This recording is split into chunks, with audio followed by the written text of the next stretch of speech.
ನಮಸ್ಕಾರ ಸ್ನೇಹಿತರೆ, ನಮ್ಮ ಅಶ್ವಿನಿ ಯೂಟ್ಯೂಬ್ ಚಾನಲ್ಗೆ ನಿಮ್ಮೆಲ್ಲರಿಗೂ ಹೃತ್ಪೂರ್ವಕ ಸ್ವಾಗತ.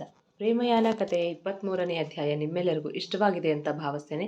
ಹಾಗಿದ್ರೆ ಬನ್ನಿ ಸ್ನೇಹಿತರೆ, ಅಧ್ಯಾಯ 24 ಶುರು ಮಾಡೋಣ. ಇನ್ನು ಎಷ್ಟು ದೂರ ಇದೆಯೋ ಈ ಅಣ್ಣ ಅದೆಲ್ಲಿ ಅಡ್ರೆಸ್ ಕೊಟ್ಟಿದ್ದಾನೋ ಎಂದು ಬೈಕ್ ಓಡಿಸುತ್ತಲೇ ಅಂದುಕೊಳ್ಳುತ್ತಿದ್ದ ಭರತ್. ಅಲ್ಲೇ ಒಬ್ಬ ದಾರಿ ಹೋಗನ ಕಂಡು ಬೈಕ್ ನಿಧಾನ ಮಾಡಿ ನಿಲ್ಲಿಸಿ, ಹಲೋ, ಎಕ್ಸ್ಕ್ಯೂಸ್ ಮೀ, ಇಲ್ಲಿ ನೀಲಕಂಠೇಶ್ವರ ದೇವಸ್ಥಾನಕ್ಕೆ ಹೇಗೆ ಹೋಗೋದು ಎಂದು ಕೇಳಿದಾಗ, ಹೀಗೆ ಮುಂದೆ ಹೋಗಿ ಬಲಕ್ಕೆ ತಿರುಗಿ ಒಂದು ಕಾಲು ದಾರಿ ಬರುತ್ತೆ, ಅಲ್ಲಿಂದ ನೇರವಾಗಿ ಹೋದರೆ ಒಂದು ಹೊಳೆ ಕಾಣಿಸುತ್ತೆ, ಅದ್ರ ಪಕ್ಕದಲ್ಲೇ ಇರೋದು ನೀಲಕಂಠೇಶ್ವರ ದೇವಸ್ಥಾನ ಎಂದಾಗ, ಥ್ಯಾಂಕ್ ಯು ಎಂದು ಹೇಳಿ ಬೈಕ್ ಸ್ಟಾರ್ಟ್ ಮಾಡಿ ಹೊರಟ. ಅರ್ಧ ಗಂಟೆ ದಾರಿ ಸವಿಸಿದ ನಂತರ ಕಾಲು ದಾರಿ ಸಿಕ್ಕಿತು. ಆ ಕಾಲು ದಾರಿಯಿಂದ ಒಳ ಹೋದ. ಅಲ್ಲಿ ಹೊಳೆಯ ಪಕ್ಕದಲ್ಲೇ ದೇವಸ್ಥಾನ ಕಂಡ. ಅರೆ, ಈ ಹೊಳೆ ದೇವಸ್ಥಾನ ಈ ಹಿಂದೆ ನೋಡಿದ್ದೀನ, ಯಾಕೋ ಈ ಜಾಗ ಪರಿಚಿತ ಅನ್ನಿಸ್ತಿದೆಯಲ್ಲ ಎನ್ನುತ್ತಾ ಬೈಕ್ ಹೊಳೆಯ ಪಕ್ಕ ನಿಲ್ಲಿಸಿ ಹೊಳೆಯ ಹತ್ತಿರ ಹೋಗಿ ಅದರಲ್ಲಿ ಕೈ ಕಾಲು ಮುಖ ತೊಳೆಯಲು ಸುಪ್ತ ಮನಸ್ಸಿನಾಳದಿಂದ ಯಾವುದೋ ಅಸ್ಪಷ್ಟ ನೆನಪು. ಬೊಗಸೆಯಲ್ಲಿ ನೀರು ಹಿಡಿಯಲು ಯಾರೋ ಮುಖಕ್ಕೆ ನೀರು ಎರಚಿದ ಹಾಗೆ ಆಗಿ ಮುಖದ ಮುಂದೆ ಕೈ ಅಡ್ಡ ಹಿಡಿದ ತಕ್ಷಣ, ಇದೇನಿದು, ನಾನು ಯಾಕೆ ಹಾಗೆ ಮಾಡಿದೆ, ಯಾರೋ ನೀರು ಎರಚದ್ ಹಾಗಾಯ್ತಲ್ಲ, ಎಲ್ಲೋ ನನ್ನ ಭ್ರಮೆ ಇರಬೇಕು ಎಂದುಕೊಂಡು ದೇವಸ್ಥಾನದ ಕಡೆ ಹೆಜ್ಜೆ ಹಾಕಿದ. ಅದಾಗಲೇ ನಂದನ್, ವಸುಮತಿ, ಗೌತಮ್, ಅನುರಾಧ, ವಿಶ್ವಾಸ್, ಸಿಂಚನ ಎಲ್ಲರೂ ಬಂದು ಪೂಜೆಯಲ್ಲಿ ಭಾಗಿಯಾಗಿದ್ದರು. ಭರತ್ ಆರೋಗ್ಯ, ಆಯುಷ, ಯಶಸ್ವಿಗೋಸ್ಕರ ಮಹಾಮೃತ್ಯುಂಜಯ ಹೋಮ ಮಾಡಿಸುತ್ತಿದ್ದರು.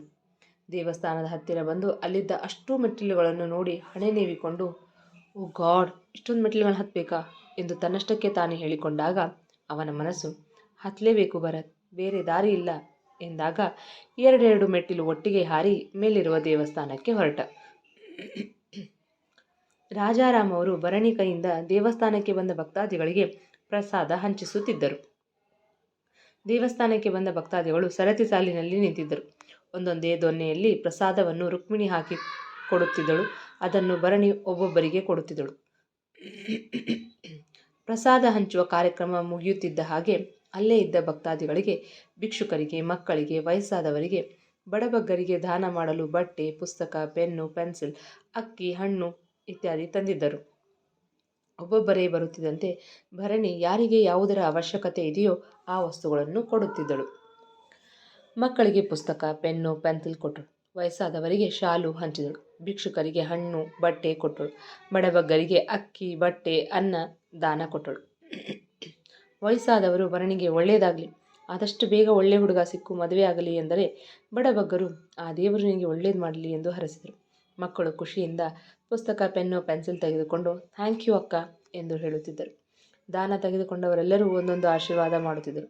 ಆ ದೇವರು ಒಳ್ಳೆಯದು ಮಾಡಲಿ, ನೀ ಬಯಸಿದ್ದೆಲ್ಲ ಸಿಗಲಿ, 100 ವರ್ಷ ಚೆನ್ನಾಗಿರು ತಾಯಿ ಎಂದು ಹರಸುತ್ತಿದ್ದರು.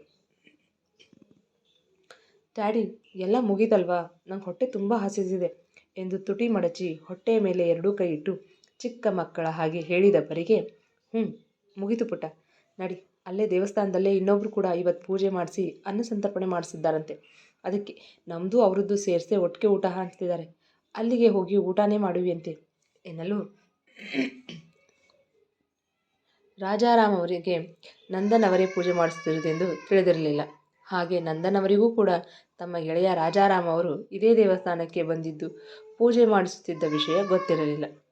ಪುಟ, ಅಲ್ಲಿ ನಲ್ಲಿ ಇದೆ, ಕೈ ತೊಳ್ಕೊಂಡು ಬಾ, ನಾವು ಮೇಲಿರ್ತೀವಿ ಎಂದು ಹೇಳಿ, ರುಕ್ಮಿಣಿ, ಇನ್ನೂ ಎಷ್ಟು ಉಳಿದ್ವಮ್ಮ ದಾನ ಕೊಡಲು ತಂದಿದ್ದ ವಸ್ತುಗಳು ಎಂದು ಕೇಳಿ ಅದನ್ನು ದಾರಿಯಲ್ಲೇ ಹೋಗ್ತಾ, ಅಲ್ಲೇ ಹಂಚಿ ಹೋಗೋಣ, ಇವನ್ನೆಲ್ಲ ಎತ್ತಿಟ್ಬಿಡಮ್ಮ, ನಾನು ಅರ್ಚಕರನ್ನ ಭೇಟಿಯಾಗಲು ಹೋಗ್ತೀನಿ ಎಂದು ಹೋದರು. ರುಕ್ಮಿಣಿ ಮಿಕ್ಕ ವಸ್ತುಗಳನ್ನು ಕಾರಲ್ಲಿ ಇಡಲು ಹೋದರೆ ಭರಣಿ ಕೈ ತೊಳೆಯಲು ನಲ್ಲಿ ಹತ್ತಿರ ಹೊರಟಳು. ಭರತ್ ಎರಡೆರಡು ಮೆಟ್ಟಿಲು ಹತ್ತಿ ಸುಸ್ತಾಗಿ ಏದುಸಿರು ಬಿಡುತ್ತಾ ಎರಡೂ ಸೊಂಟದ ಮೇಲೆ ಕೈ ಇಟ್ಟುಕೊಂಡು ನಿಂತ. ಬಿಸಿಲು ನೆತ್ತಿಗೆ ಏರಿತು. ನೀರಡಿಕೆ ಆಗಿ ಅಲ್ಲೇ ಇದ್ದ ನಲ್ಲಿ ಹತ್ತಿರ ನೀರು ಕುಡಿಯಲು ಹೋಗಬೇಕು. ದೂರದಿಂದ ನಲ್ಲಿಯ ಕಡೆಗೆ ಬರುತ್ತಿದ್ದ ಭರಣಿಯ ಇಂದಿನ ಅಲಂಕಾರ ನೋಡಿ ಕಳೆದೇ ಹೋದ. ಕಣ್ಣು ಬಾಯಿ ಬಿಟ್ಟು ಅವಳನ್ನು ನೋಡುತ್ತಾ ಅವನ ಆಯಾಸ, ನೀರಡಿಕೆ ಎಲ್ಲವೂ ಮಂಗಮಾಯವಾಗಿತ್ತು.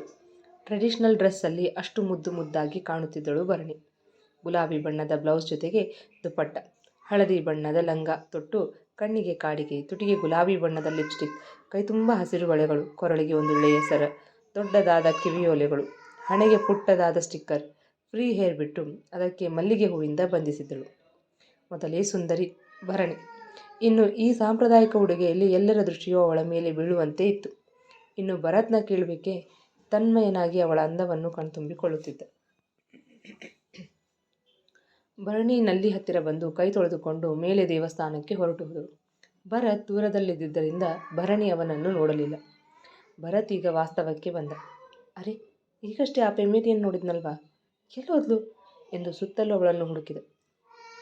ಇಲ್ಲ, ಇದು ನನ್ನ ಭ್ರಮೆ ಅನಿಸುತ್ತೆ. ರಾತ್ರಿ ಕನ್ಸಲ್ಲಿ ಬಂದ ಹಾಗೆ ಇಲ್ಲಿ ಬಂದಿರೋ ಹಾಗೆ ಕಾಣ್ತಿದ್ದಾಳಷ್ಟೇ. Bharat, what happen to you? ಅದು ನಿನ್ನ ಭ್ರಮೆ ಅಷ್ಟೇ. ಅವಳಿರೋ ಹುಟ್ಟಿಗೆ ದೇವರು ದೇವಸ್ಥಾನ ಎಲ್ಲ ಬರ್ತಾಳೆ ಅಂದ್ಕೊಂಡಿದ್ಯಾ? ನಡಿ ನಡಿ, ಹೊತ್ತಾಯಿತು. ಆಲ್ರೆಡಿ ಪೂಜೆ ಮುಗಿತು ಅನಿಸುತ್ತೆ ಎಂದು ನಲ್ಲಿಯಲ್ಲಿ ನೀರು ಕುಡಿದು ಸ್ವಲ್ಪ ಸುಧಾರಿಸಿಕೊಂಡು ದೇವಸ್ಥಾನದೊಳಗಡೆ ಹೋದ. ದೇವಸ್ಥಾನದೊಳಗೆ ಕಾಲಿಡುತ್ತಿದ್ದಂತೆ ಅವಳ ತಂದೆಯ ಜೊತೆ ತನ್ನ ತಂದೆ ಹತ್ತಿರ ಮಾತನಾಡುತ್ತಿದ್ದುದು ಕಂಡ. ಅರೆ, ಇದೇನಿದು? ಇಲ್ಲೂ ಈ ಪೆಮ್ಮಿದೇನು ಕಾಣಿಸ್ತಿದ್ದಾಳೆ? ಇದೇನು ಭ್ರಮೆನೋ ನಿಜಾನೋ ಎಂದು ಎರಡೆರಡು ಬಾರಿ ಕಣ್ಣುಜ್ಜಿಕೊಂಡು ನೋಡಿ ತನ್ನ ಕೈ ತಾನೇ ಚಿವುಟಿಕೊಂಡ. ಔಚ್! ಮಾ ಎಂದು ನೋವಿಗೆ ಚಿವುಟಿದ ಜಾಗವನ್ನು ಸವರಿಕೊಳ್ಳುತ್ತಾ, ಈ ಪೆಮ್ಮಿರಿ ನಿಜವಾಗ್ಲೂ ದೇವಸ್ಥಾನಕ್ಕೆ ಬಂದಿದೆ. ಆಹಾ, ಕಾಲೇಜ್ ಬರುವಾಗ ಹಾಕೊಂಡು ಬರೋ ಮಾಡರ್ನ್ ಡ್ರೆಸ್ನಲ್ಲಿ ಇವತ್ತು ಈಗಿಲ್ಲಿ ಹಾಕ್ಕೊಂಡು ಬಂದಿರೋ ಡ್ರೆಸ್ನಲ್ಲಿ ತುಂಬ ಡಿಫ್ರೆಂಟಾಗಿ ಕಾಣಿಸ್ತಿದ್ದಾಳೆ. ಅಬ್ಬಾ, ಈ ಡ್ರೆಸ್ಸಲ್ಲಂತೂ ತುಂಬ ಮುದ್ದಾಗಿ ಕಾಣ್ತಿದ್ದಾಳೆ. ನೋಡ್ತಿದ್ರೆ ನೋಡ್ತಾನೇ ಇರೋಣ ಅನಿಸ್ತಿದೆ ಎಂದುಕೊಂಡ. ಅವನ ಮನಸ್ಸು ಅದಾಗಲೇ ಕಣ್ಣಿನ ಕ್ಯಾಮ್ರಾದಲ್ಲಿ ಭರಣಿಯ ಮುದ್ದಾದ ರೂಪವನ್ನು ಸೆರೆ ಹಿಡಿದಿತ್ತು. ರಾಜಾರಾಮ್ ಮತ್ತು ನಂದನ್ ಇಬ್ಬರಿಗೂ ಆಶ್ಚರ್ಯ ಆಗಿತ್ತು. ಇಬ್ಬರು ಗೆಳೆಯರು ಒಂದೇ ದೇವಸ್ಥಾನಕ್ಕೆ ಬಂದಿದ್ದಲ್ಲದೆ ಪೂಜೆ ಹೋಮ ಮಾಡಿಸಿದ್ದು. ಇಬ್ಬರು ಮುಖಾಮುಖಿ ಭೇಟಿಯಾಗಿ ತಮ್ಮ ತಮ್ಮ ಆಶ್ಚರ್ಯವನ್ನು ವ್ಯಕ್ತಪಡಿಸಿ ಕುಶಲೋಪರಿ ವಿಚಾರಿಸಿಕೊಂಡು ಊಟದ ವ್ಯವಸ್ಥೆ ಇರುವ ಕಡೆ ಭರಣಿಯನ್ನು ಕರೆದುಕೊಂಡು ಹೋದರು. ನಂದನ್ ಅವರು ತಮ್ಮ ಕುಟುಂಬದ ಕಡೆ ಹೋಗಬೇಕು. ದೂರದಲ್ಲಿ ಭರತ್ ನಿಂತಿದ್ದು ನೋಡಿ ಅವನನ್ನು ಕಣ್ತುಂಬಿಕೊಂಡ ವಸುಮತಿಯವರಿಗೆ ಭರತ್ ಬಂದಿರುವ ವಿಷಯ ತಿಳಿಸಲು ಹೋದರು. ಭರತ್ ಒಳಗಡೆ ಬಂದು ಭಕ್ತಿಯಿಂದ ದೇವರಿಗೆ ಕೈ ಮುಗಿದು, ದೇವ್ರೆ, ನಾನೇನು ತಪ್ಪು ಮಾಡಿದ್ದೀನಿ ಅಂತ ನನಗಿಂತ ಶಿಕ್ಷೆ ಕೊಡ್ತಿದ್ಯಾ? ನನ್ನ ಇಡೀ ಕುಟುಂಬ ನನ್ನ ಕಣ್ಣೆದುರೇ ಇದ್ದರೂ ಅವರನ್ನು ಮಾತಾಡ್ಸೋದಕ್ಕಾಗಲ್ಲ. ಡ್ಯಾಡ್ಗೆ ಯಾಕೆ ನನ್ನ ಮೇಲೆ ಇಷ್ಟೊಂದು ಕೋಪ ಅಂತ ಅರ್ಥ ಆಗ್ತಿಲ್ಲ. ಇನ್ನು ಎಷ್ಟು ದಿನ ಈ ಪರೀಕ್ಷೆ? ಇದಕ್ಕೆ ಕೊನೆ ಯಾವಾಗ? ಆದಷ್ಟು ಬೇಗ ಡ್ಯಾಡ್ ಕೋಪ ಕಮ್ಮಿಯಾಗಿ ವಾಪಸ್ ಮನೆಗೆ ಕರೆಯೋ ಹಾಗೆ ಮಾಡು ದೇವ್ರೆ. ತುಂಬ ದಿನ ಆಯಿತು ಅಮ್ಮನ ಜೊತೆ ಮಾತಾಡಿ, ಅವ್ರ ಮಡ್ಲಲ್ಲಿ ಮಲಗಿ, ಅವ್ರ ಕೈ ತುತ್ತು ತಿಂದು. ಇದನ್ನೆಲ್ಲ ತುಂಬಾ ಮಿಸ್ ಮಾಡ್ಕೊಳ್ತಿದ್ದೀನಿ. ಇದಕ್ಕೆಲ್ಲ ಆದಷ್ಟು ಬೇಗ ಒಂದು ಪರಿಹಾರ ಕೊಡು ಎಂದು ಬೇಡಿಕೊಂಡ. ಕ್ಷಣಕಾಲ ಆ ನೀಲಕಂಠೇಶ್ವರನ ಕಣ್ಣ ತುಂಬ ನೋಡಿ ಅಲ್ಲೇ ಸ್ವಲ್ಪ ಹೊತ್ತು ಕೂತ. ವಿಷಯ ತಿಳಿದು ಮನೆಯವರೆಲ್ಲರೂ ಬಂದು ದೂರದಿಂದ ಭರತ್ನ ನೋಡಿದರು. ವಸುಮತಿಯವರು ಅವನ ಹೆಸರಲ್ಲಿ ಮಾಡಿಸಿದ ಪೂಜೆಯ ಪ್ರಸಾದವನ್ನು ತಾವೇ ಸ್ವತಃ ಹೋಗಿ ಭರತ್ಗೆ ಕೊಟ್ಟರು. ಆದರೆ ಒಂದೂ ಮಾತನಾಡಲಿಲ್ಲ. ಆದರೆ ಕಣ್ಣಲ್ಲೇ ಕುಶಲೋಪರಿ ವಿಚಾರಿಸಿಕೊಂಡರು. ತನ್ನ ತಾಯಿ ಕೊಟ್ಟ ಪ್ರಸಾದವನ್ನು ಕಣ್ಣಿಗೊತ್ತಿಕೊಂಡು ತಿಂದ. ಕೈ ಒರೆಸಿಕೊಳ್ಳಲು ಹೊರತೆಗೆದ ಕರ್ಚಿ ಕೆಳಗಡೆ ಬಿಡಿಸಿ ಅದನ್ನು ತೆಗೆದುಕೊಳ್ಳುವಂತೆ ಮಾಡಿ ವಸುಮತಿಯವರ ಕಾಲು ಮುಟ್ಟಿ ನಮಸ್ಕರಿಸಿದ. ವಸುಮತಿಯವರು ಮನಸ್ಸಲ್ಲಿ ಅವನಿಗೆ ಆಶೀರ್ವಾದ ಮಾಡಿದರು. ಆದರೂ ಅವರು ಒಂದು ಮಾತು ಆಡಲಿಲ್ಲ. ವಸುಮತಿಯವರಿಗಂತೂ ತುಂಬ ತುಂಬಾ ಖುಷಿಯಾಗಿತ್ತು. ಮಗನನ್ನು ದೇವಸ್ಥಾನದಲ್ಲಿ ನೋಡಿ ಅವನಿಗೋಸ್ಕರ ಮಾಡಿದ ಪೂಜೆಯ ಪ್ರಸಾದ ಅವನು ತೆಗೆದುಕೊಂಡಿದ್ದ. ದೂರದಿಂದಲೇ ಮಗನನ್ನು ಎಷ್ಟು ನೋಡಿದರೂ ತೃಪ್ತಿಯಾಗುತ್ತಿಲ್ಲ ಅವರಿಗೆ. ವಸು, ನಡಿ, ಊಟದ ಹೊತ್ತಾಯಿತು ಎಂದು ನಂದನ್ ಅವರು ಮಡದಿಯನ್ನು ಕರೆದುಕೊಂಡು ಹೋದರು. ಭರತ್ ತಾನು ಕೂಡ ಇನ್ನೇನು ಊಟಕ್ಕೆ ಹೋಗಬೇಕು. ಹಿಂದಿನಿಂದ ಯಾರೋ ಭರತ್ ಎಂದು ಕೂಗಿದಂತಾಗಿ ತಿರುಗಿ ನೋಡಿದರೆ ಎದುರುಗಡೆ ರುಕ್ಮಿಣಿ ನಿಂತಿದ್ದಳು. ಹಾಯ್ ಭರತ್, ನೀನೇನಿಲ್ಲಿ ಎಂದು ಆಶ್ಚರ್ಯದಿಂದ ಕೇಳಿದಳು. ಹಲೋ ರುಕ್ಮಿಣಿ, ಅದು ಇವತ್ತು ಅಮಾವಾಸ್ಯೆ ಅಲ್ವಾ, ಅದಕ್ಕೆ ದೇವಸ್ಥಾನಕ್ಕೆ ಬಂದಿದ್ದೆ. ನೀನು ಕೂಡ ದೇವಸ್ಥಾನಕ್ಕೆ ಬಂದಿದ್ದ ಎಂದು ಕೇಳಿದರೆ, ಹ್ಞೂ ಭರತ್, ಇವತ್ತು ಅಮಾವಾಸ್ಯೆ ಅಲ್ವಾ. ರಾಜಾರಾಮ್ ಅಂಕಲ್ ಭರಣಿ ಹೆಸರಲ್ಲಿ ಪ್ರತಿ ಅಮಾವಾಸ್ಯೆಗೊಂದು ಸಾರಿ ಪೂಜೆ, ಹೋಮ, ದಾನ ಮತ್ತು ಅನ್ನ ಸಂತರ್ಪಣೆ ಮಾಡಿಸ್ತಾರೆ. ಅದಕ್ಕೆ ಭರಣಿ ಜೊತೆ ಬಂದಿದ್ದೆ ಎನ್ನಲು, ಓ ಹೌದಾ, ಸರಿ, ನಿಂದು ಊಟ ಆಯಿತಾ ಎಂದು ಕೇಳಿದಾಗ, ಇನ್ನೂ ಇಲ್ಲ ಭರತ್, ಈಗ ಮಾಡಬೇಕು ಎಂದಳು. ಸರಿ, ಆಗಿದ್ರೆ ಹೊತ್ತಾಗತ್ತೆ, ನೀನು ಹೋಗಿ ಊಟ ಮಾಡು ಎಂದರೆ, ಮತ್ತೆ ನಿನ್ನ ಊಟ ಎಂದು ಕೇಳಿದಾಗ, ನಾನು ಆಮೇಲೆ ಮಾಡ್ತೀನಿ, ಈಗಷ್ಟೇ ಬಂದಿದ್ದೀನಿ, ಸ್ವಲ್ಪ ಹೊತ್ತು ಕೂತು ಬರ್ತೀನಿ ಎನ್ನಲು, ಸರಿ ಹಾಗಿದ್ರೆ ನಾನು ಊಟ ಮಾಡ್ಕೊಂಡು ಬರ್ತೀನಿ ಎಂದು ಹೋದಳು. ನಂದನ್ ಫ್ಯಾಮಿಲಿಯವರು ಎಲ್ಲರೂ ಊಟಕ್ಕೆ ಕೂತಾಗ ವಸುಮತಿಯವರು ಸುತ್ತಲೂ ಭರತ್ಗಾಗಿ ಕಣ್ಣಾಡಿಸಿದರು. ಅಲ್ಲಿ ಎಲ್ಲೂ ಭರತ್ ಕಾಣಲಿಲ್ಲ. ಆದರೆ ತಮ್ಮ ಕಣ್ಣಳತೆಯಷ್ಟು ದೂರದಲ್ಲಿ ಭರಣಿ ಊಟ ಮಾಡುತ್ತಿರುವುದು ಕಂಡಿತು. ರೀ, ಅಲ್ಲಿ ನೋಡ್ರಿ, ಆ ಹುಡುಗಿ ಎಷ್ಟು ಮುದ್ದಾಗಿದ್ದಾಳೆ ಎಂದರು. ಆದರೆ ಮನಸ್ಸಲ್ಲಿ, ನಮ್ಮ ಭರತ್ಗೆ ಹುಡುಗಿ ಜೋಡಿ ಆದರೆ ಎಷ್ಟು ಚೆನ್ನಾಗಿರುತ್ತೆ, ನೋಡೋದಕ್ಕೆ ದಂತದ ಗೊಂಬೆ ಆಗಿದ್ದಾಳೆ ಎಂದುಕೊಂಡರು. ವಸು, ಆ ಹುಡುಗಿ ನಮ್ಮ ರಾಜಾರಾಮ್ ಮಗಳು ಭರಣಿ ಅಂತ ಹೇಳಲು ನಂದನ್ ಅವರಿಗೆ ಅರ್ಥವಾಗಿತ್ತು ವಸುಮತಿಯವರು ಹೇಳಿ ಮುಗಿಸಿದ ಮಾತಿನ ಅರ್ಥ. ಹ್ಞೂ ವಸು, ಇದೇ ಹುಡುಗಿ ಜೊತೆ ನಿನ್ನ ಮಗ ಅನುಚಿತವಾಗಿ ನಡ್ಕೊಂಡಿದ್ದು ಎಂದರು. ಅಯ್ಯೋ ದೇವ್ರೆ, ಈಗೇನಾದರೂ ಭರತ್ನ ಇಲ್ಲಿ ನೋಡಿದ್ರೆ ರಾಜಾರಾಮಣ್ಣ ಕೋಪ ಮಾಡ್ಕೊಳ್ತಾರೆ ಎಂದು ವಸುಮತಿಯವರು ತಮ್ಮ ಆತಂಕ ವ್ಯಕ್ತಪಡಿಸಿದರೆ, ಅದೇನು ಮಾಡ್ಕೊಳ್ತಾನೋ, ಅದು ರಾಜಾರಾಮ್ಗೆ ಮತ್ತು ನಿನ್ನ ಮಗನಿಗೆ ಬಿಟ್ಟಿದ್ದು. ನೀನು ಹೆಚ್ಚು ತಲೆ ಕೆಡಿಸ್ಕೊಳ್ಳದೆ ಊಟ ಮಾಡು ಎಂದು ಹೇಳಿದಾಗ ಸುಮ್ಮನಾದರು ವಸುಮತಿ. ಭರತ್ ದೇವಸ್ಥಾನದ ಸುತ್ತ ಕಣ್ಣಾಡಿಸಿದ. ಅವನಿಗೆ ಯಾವುದೋ ಘಟನೆಗಳ ಅಸ್ಪಷ್ಟ ನೆನಪು. ಪ್ರತಿಯೊಂದು ಕಂಬವನ್ನು ಮುಟ್ಟಿದರೆ ಏನೇನೋ ಚಿತ್ರಗಳು ಕಣ್ಮುಂದೆ ಹಾದು ಹೋಗತೊಡಗಿದವು. ಮುಂದುವರಿಯುವುದು.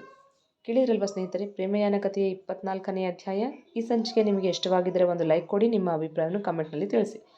ಹಾಗೆ ಇನ್ನೂ ಯಾರೆಲ್ಲ ನಮ್ಮ ಚಾನಲ್ ಸಬ್ಸ್ಕ್ರೈಬ್ ಮಾಡಿಲ್ವೋ ಈಗಲೇ ಸಬ್ಸ್ಕ್ರೈಬ್ ಮಾಡ್ಕೊಳ್ಳಿ, ಪಕ್ಕದಲ್ಲಿರೋ ಬೆಲ್ ಐಕಾನ್ ಒತ್ತೋದನ್ನು ಮರಿಬೇಡಿ. ಹಾಗೆ ಮುಂದಿನ ಅಧ್ಯಾಯದಲ್ಲಿ ಮತ್ತೆ ಸಿಗೋಣ. ಧನ್ಯವಾದಗಳು.